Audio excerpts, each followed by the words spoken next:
person who gives it. Let us consciously and lovingly agree to disagree if it does not resonate with us. The topic for today is In Communion with Nature, and it is my pleasure to present Rev Debra Vegh, also Rev Raven, as our speaker for today.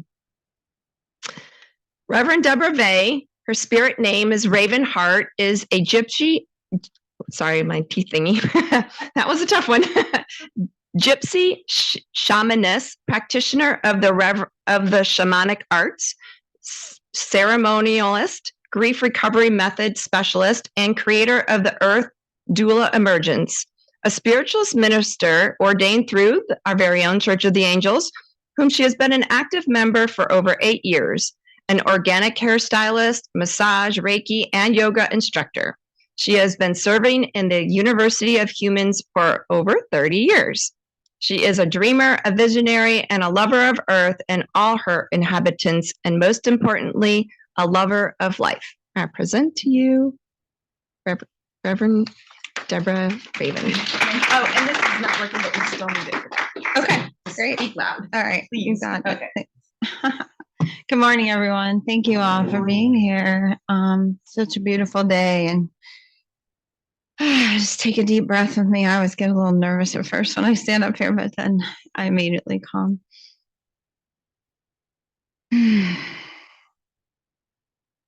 So when you brought in Reverend Walt, I closed my eyes and I saw him as a big oak, as the center and foundation of our church, the ground, the earth that holds us all together. And as I saw him rising up as this big oak and his branches reaching far and wide, and each of us on a branch there connected to one another, and the energy just streaming out.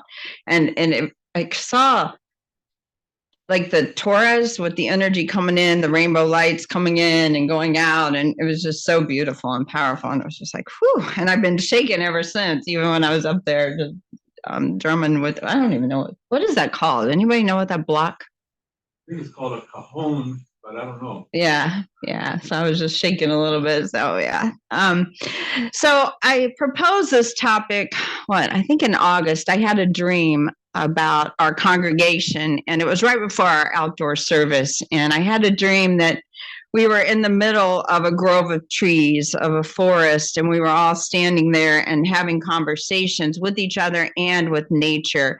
And nature has been, Mother Nature and Mother Earth is such a huge part of my story. She has healed me and called me back to her so many times when I've lost my way or when I'm working too much and I'm inside too much. And she's constantly calling me back to her in many different ways. Like there was a time when my salon, the salon I owned, things were just burning down. Actually, the whole salon was coming to an end. And all I wanted to do was have my hands in the dirt. And I was just digging up stones and I didn't know why. And I realized it was just a way to help heal my soul and to help me ground in what I was going through. There was a time, I think I've shared with you, many times I've shared this with you, about the resurrection tree in my yard, the tree that had been cut down. And I had been living in this house for 2 years. I'm not sure when it was cut down. But that summer when I was fighting and battling with my addictions and my marriage was ending and everything was coming to a head, this tree, there were shoots outside of this stump, and I realized that the tree was resurrecting itself. And what I learned more about that was that the trees, the neighboring trees around it, feed the roots to a tree that's been cut down, if there are neighboring trees, until that tree can resurrect itself. And that makes me think of our community and how much we all serve one another, and we're all here to feed the roots of others when we're, and I know I've cried many times in this church. I've sat in here and in the past 8 years, I've gone through a lot, as every one of us have. And I've always been nurtured by showing up here and just being in your presence, even if we don't talk or hug, but it just, every time I leave, I'm going to cry now, the Church of the Angels, I just feel so uplifted in this beautiful community that we have in this beautiful place. And And it was the gift of nature. It was Mother Nature that led me to Lilydale, that found you, that I was so happy when I got home and Googled a spiritualist church and found out you were 10 minutes down the road. It was so beautiful and wonderful. So I share that with you because in this dream, and nature's been really working with me, and I've been doing the shamanic emergence, the earth doula emergence with a group of women.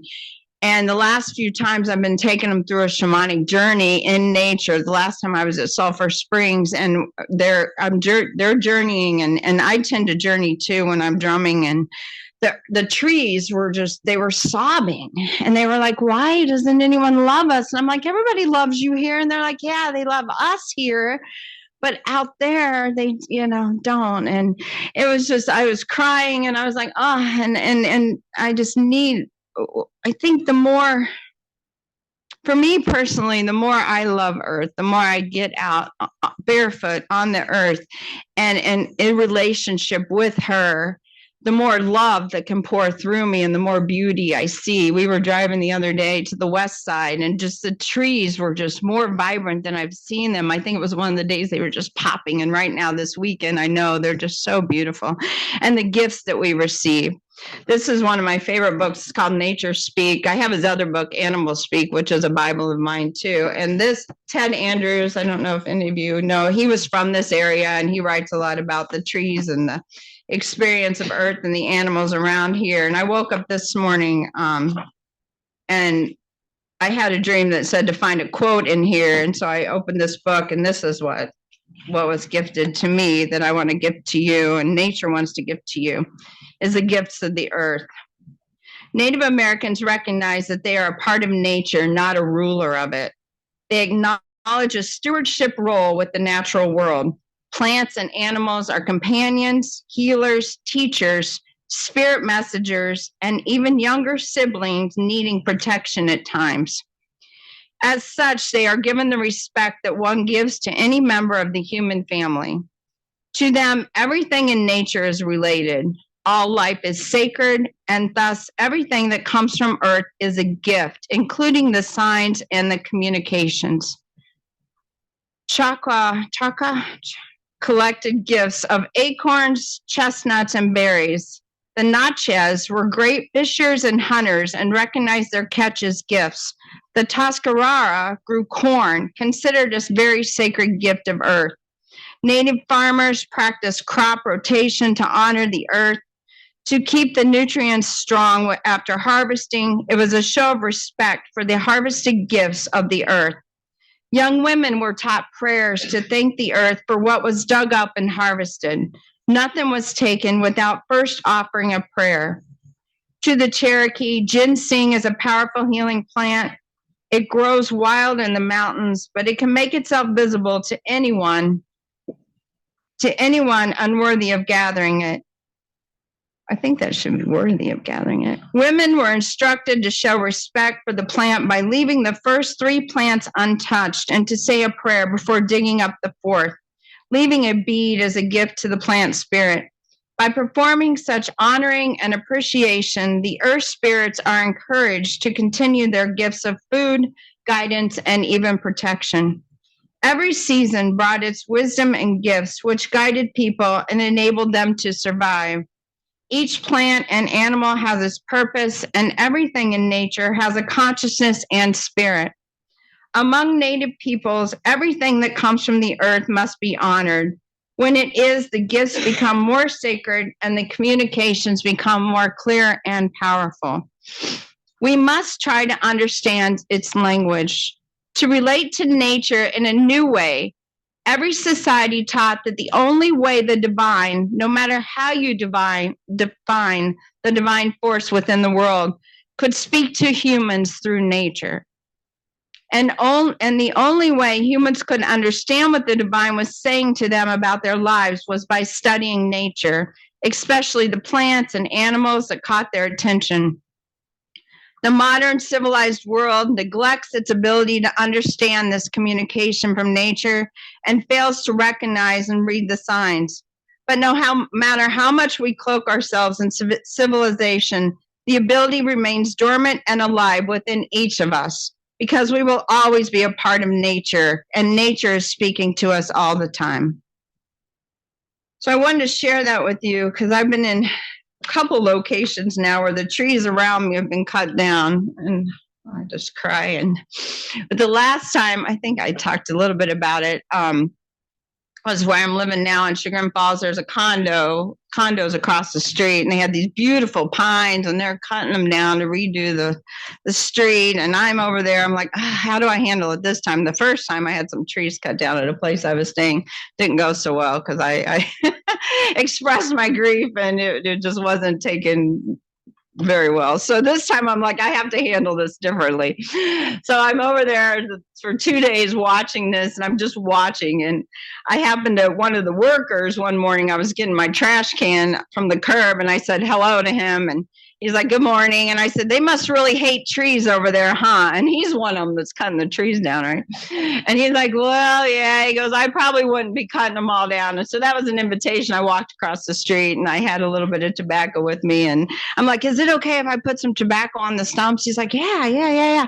So I'm putting that. And then I ended up going back to my place, and I gifted him a bag of tobacco because he was like, yeah, even though this is my job, he goes, it makes me sad that I have to do this as well. So that felt like a little bit of a confirmation that I handled this a little bit better. And now I have someone on the side of nature that, even though he's has this job of cutting these trees down, will honor them. And I did see him the next day going around the stumps with the tobacco. It was so beautiful. So yeah, so that makes me feel better. It was better than the way I handled it before, which was not so good. But so I just wanted to open up the conversation, have this an interactive conversation. Jody, I'm so happy you're here. I know you've been traveling and really had a lot with everything you share, in nature and all the places you've been. So, and if anybody else wants to share how they are in relationship with Earth, or how Earth speaks to them, if there's a special tree or anything. And I also invite you to find that, find a tree in your own yard or somewhere you go that becomes sacred, because these trees want to, they want us to honor them. They want us to listen to them, even though we don't understand their language always, we can. So yeah. I think Lydia had her hand up first.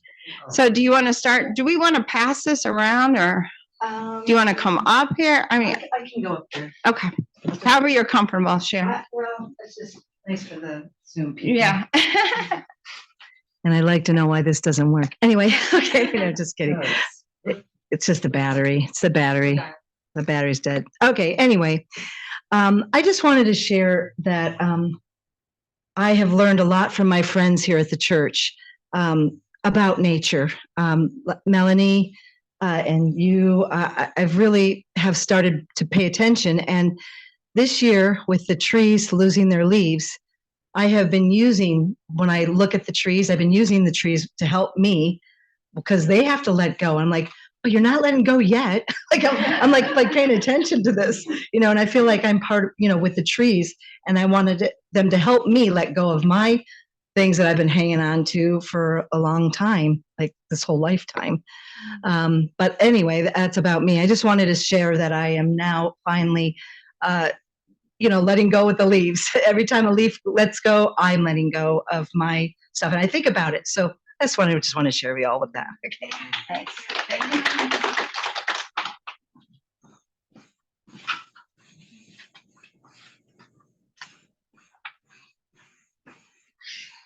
Hello, good morning. I had a very special connection with the trees when I was in Lilydale, and me and my friend Melissa, we went to a park, and there in the park was just a beautiful walkway, and then trees were just everywhere. And then as we were on our walk, I just started putting a hand on a tree, sometimes even just hugging them. And I told her, if I close my eyes, I'll be able to see some colors, and then I would feel the energy of the tree, and where am I feeling it in my body.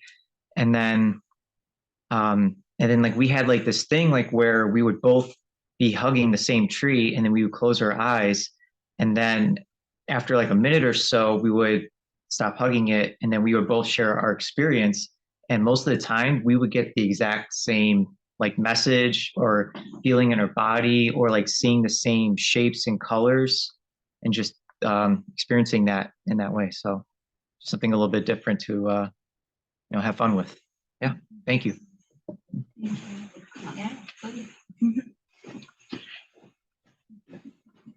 Hi, I'm Jody. The trees totally speak to me. They're all over Sedona. That's where I'm kind of from now. Mount Shasta calls me. So I go and I hug the trees, and I know which ones need a little bit of energy work, I guess. So some of the stumps that are there, I climb in, they're hollowed out, and I'll climb in and just sit and hold on to them and put as much energy of mine into trying to heal them. So I feel the trees like you do. It moves me, like, just to be out in nature and feel the different kinds of trees that I'm seeing all over the West, like things I've never seen out here. But the beauty is healing for me and also for them. So thank you for letting me share.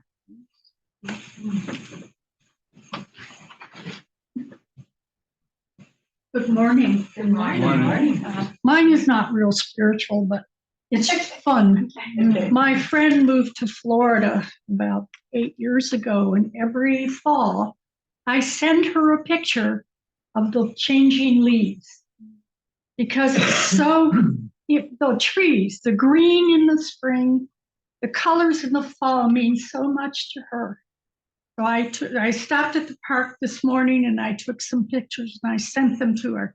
And on my way driving this morning, I wished I could have taken videos because the colors have popped everywhere. And they do, they fill your heart with joy. So that's my statement for today. It's like you're fuzzy. It's like Yeah, that's exactly right. Yeah. Send her a box with leaves next.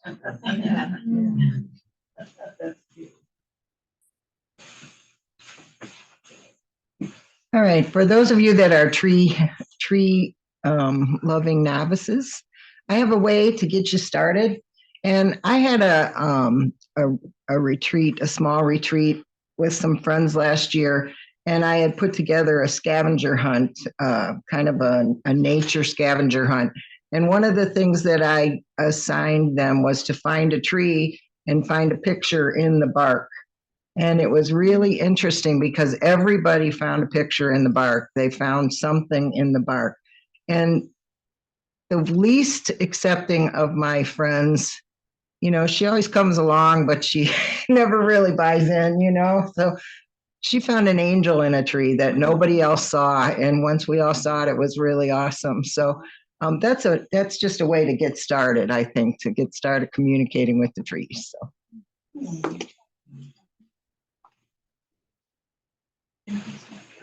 This morning my husband and I were talking because it was stunning with the dark clouds and the sunshine and the colorful trees. It was just stunning. And I was reminded, if you could indulge me for like a minute to read a quick poem, or it's not a poem, a verse. And this is a prayer for Shabbat. And it says, days pass and years vanish, and we walk sightless among miracles. Lord, fill our eyes with seeing and our minds with knowing. Let there be moments when your presence, like lightning, illuminates the darkness in which we walk. Help us to see wherever we gaze that the bush burns unconsumed, and we, clay touched by God, will reach out for holiness and exclaim in wonder, how filled with awe is this place, and we did not know it. And that's this morning's trees. That's the season. Thank you. Okay. One more. Thank you for sharing your time. And everyone has a nice tree story. I don't know if this is working, but I'm loud anyway. So when I was writing my book over 23 years, kitchen table, dining room, office, I couldn't find a good spot. And in this house, we have 2 gigantic oaks in the backyard, and the energy there. And I sat on a picnic table last summer, and the energy coming through those trees was incredible. And they were protective while the angels were around me. And I was writing. And we love trees. We always plant trees where we're at. And when we moved into this house, we found out two dead oak trees had fallen on the house before we moved in. The insurance company came and said, you need to cut down that tree and these limbs and stuff, or we're going to cancel your insurance. So we had to do that for the health of the tree. But recently, one of the oak trees spoke to Diane, because I feel their energy, they talked to Diane. Oh, we thought you didn't love us because you had to cut some branches down and some of the other trees. And so now every day we go out and we touch all our oak trees and we love you. Thank you for being here and for your protection and the energy flowing through where we live. Anyway, I wanted to share that. Thank you.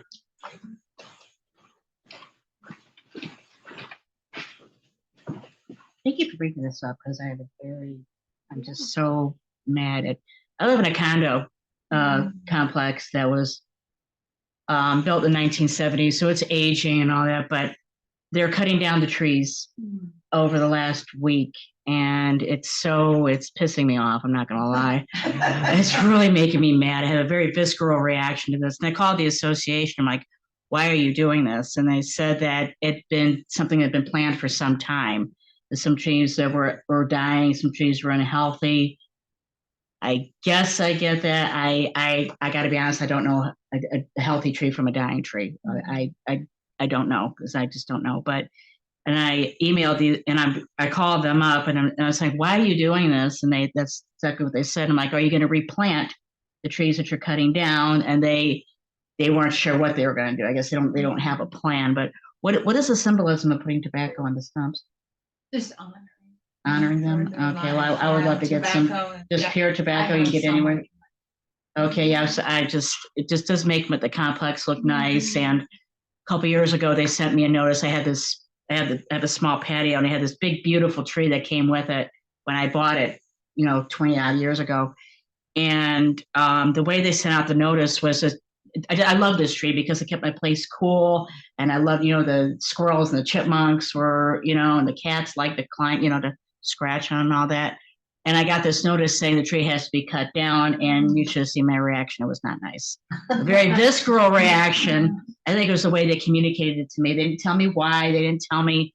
They said a tree in my patio, and finally they just said, well, you're not going to do it. We're going to do it for you and bill you. And I'm like, okay.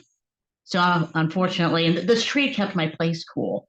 And now when the sun comes in, it makes my place it could go up to 75, 80 degrees. Before I kept it nice, cool, comfortable, 70 degrees. And so I'm just mourning the loss of this tree, and they can't grind down the stump. They can't get the machine to get it in.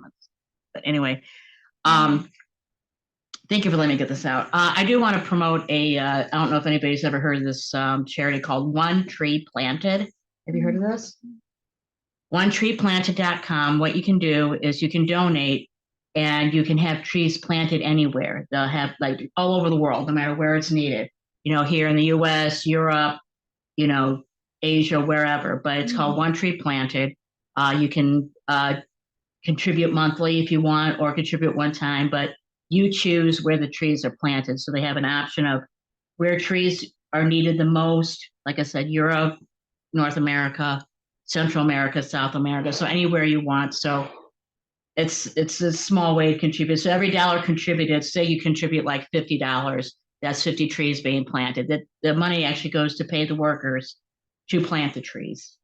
So it's an option if you wish to explore it. But thank you very much. I have some tobacco. Really? Did Yes, you want to thank come you. up? Oh, it's okay. Are you sure? We have time. Okay. Yeah. And then we'll have you, and then I'll finish up, and then I'll, or not finish up, but you'll finish up. Okay. Yeah. I don't want to say You're welcome. Just a little story. North Chagrin, I don't know if anyone's familiar, there's a few very old oaks there. And I would always go on a hike and, of course, be drawn to one because it's huge, it's monstrous. So I'm just thinking, well, as my abilities opened up, I decided to sit and put my hand on this giant oak. And I just heard the words cosmic wisdom. And I was like, okay, because I'm green with all of this. And throughout time, I would continue to visit, and I would just get messages. And I love hearing everyone's stories because it validates trees are so sensitive. and just the pain they go through. And as disheartening it was to hear these stories, I knew this tree was also getting older. It informed me like I am on my way out. And so about 3 years ago, this started. And then last year it actually fell over. But I can tell the difference. Like I go and put my hands there now and the same vibrant energy isn't there. But I took these.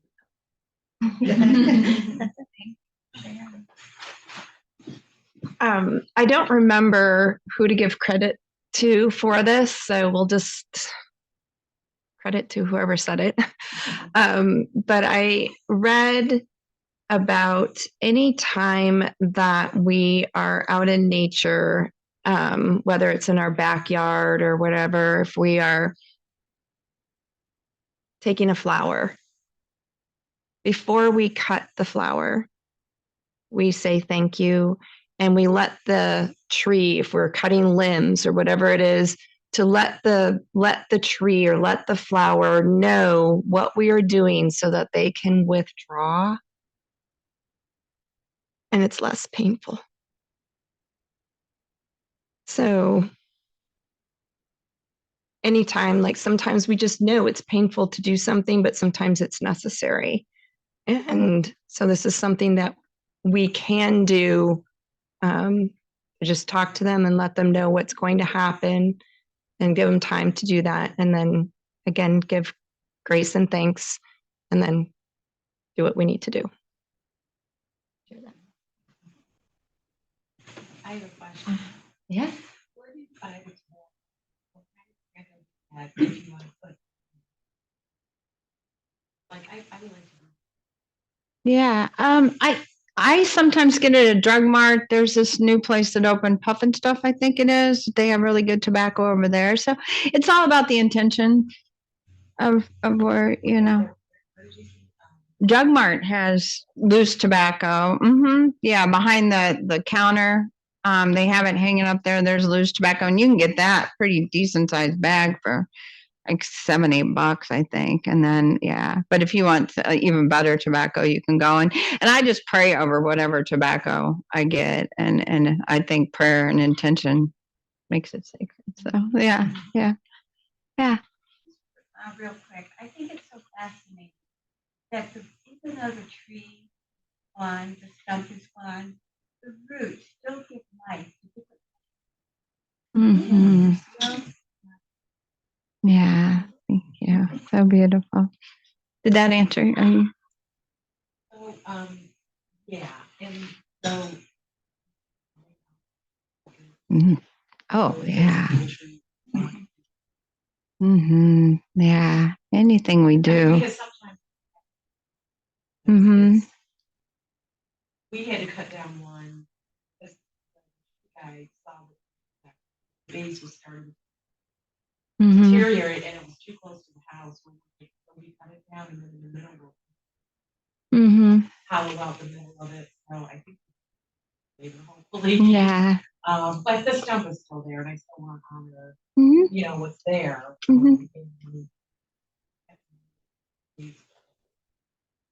Yeah. Yeah, I think anyway, you show up and just give the tree love. I mean, if you don't have anything, you can give hair. You can even just energy, love energy. Yeah. Yeah. And drumming. I think they would love that for sure. Yeah, absolutely. Yeah. Does anyone else have anything they want to share? Pardon me?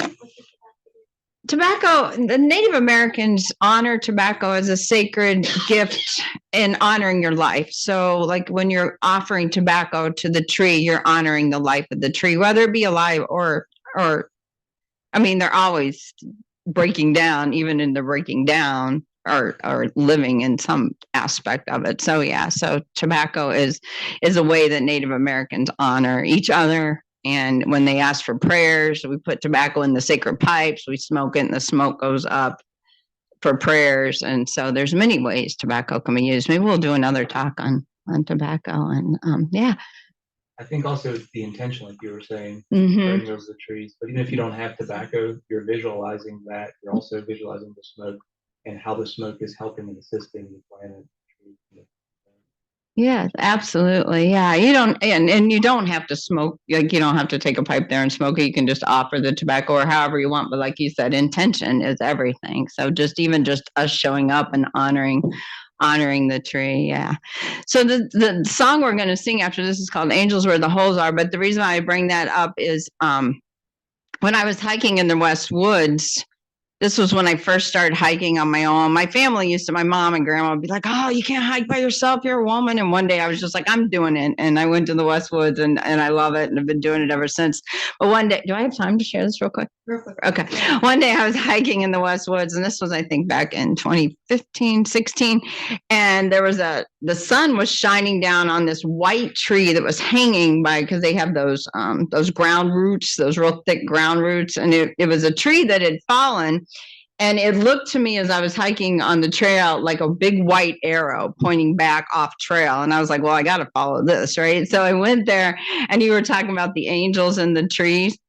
So I went there and I followed. And this tree that had fallen, that was being held up by these ground roots, these vines, there was this beautiful maple tree that has this indentation that looks like an angel. And that's where my sacred place is. That's where I go and I pray, and that's where I go in my shamanic journeys. That's my starting point. And there's a bunch of stones. It looks like she's holding court, and so it's just absolutely beautiful. So that's part of the reason why I wanted to pick this song, Chris's song here today that we're going to sing next, called "The Angels Where the Holes Are." So, yeah. So thank you all for this, and yeah, I love this conversation. We could talk for hours. I have many stories about oaks in the North Chagrin Reservation, and yeah. So maybe we'll open this up for another day. And I was even thinking, sitting there, maybe we could get a tree for Reverend Walt and maybe plant it in the back. That might be an idea.